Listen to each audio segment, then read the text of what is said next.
नाशिक कळवण रस्त्यावर अवणखेड येथील कातवा नदी पुलावरून एका इसमाने उडी मारत आत्महत्या केली असून सदर व्यक्ती मानसिक आजाराने ग्रस्त असल्याचं नातेवाईकांनी सांगितले। याबाबत दिंडोरी पोलिसांकडून मिळालेली माहिती अशी की मयत योगेश जगन्नाथ सूर्यवंशी वर्ष 35 राहणार अभोणा तालुका कळवण जिल्हा नाशिक हा मागील काही वर्षांपासून मानसिक आजाराने त्रस्त होता। गुरुवार दिनांक 13 नोव्हेंबर 2025 रोजी दुपारी सुमारास त्याची पत्नी व चुलत भाऊ मयूर सूर्यवंशी हे त्याला उपचारासाठी नाशिक येथे खासगी वाहनाने घेऊन जात होते।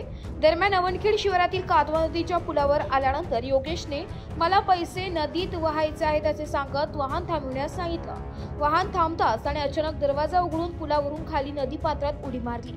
ही घटना दुपारी 12:15 वाजता घडली आहे। घटनेची माहिती मिळताच पोलीस उपनिरीक्षक अल्ताफ शेख, पोलीस हवालदार कमलेश देशमुख, प्रदीप शिंदे व पोलीस कॉन्स्टेबल अविनाश आहेर यांनी घटनास्थळी धाव घेतली आहे। स्थानिक पोहणाऱ्यांच्या मदतीने शोधकार्य हाती घेण्यात आले।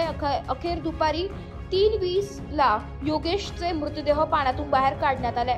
या घटनेबाबत त्याचे चुलते प्रभाकर दामोदर सूर्यवंशी राहणार अभोणा यांनी दिंडोरी पोलीस स्टेशनला दिलेल्या खबरीनुसार अकस्मात मृत्यूची नोंद करण्यात आली असून पुढील तपास पोलीस निरीक्षक रघुनाथ शेगर यांच्या मार्गदर्शनाखाली पोलीस उपनिरीक्षक अल्ताफ शेख व पोलीस हवालदार गोतरणे करीत आहे।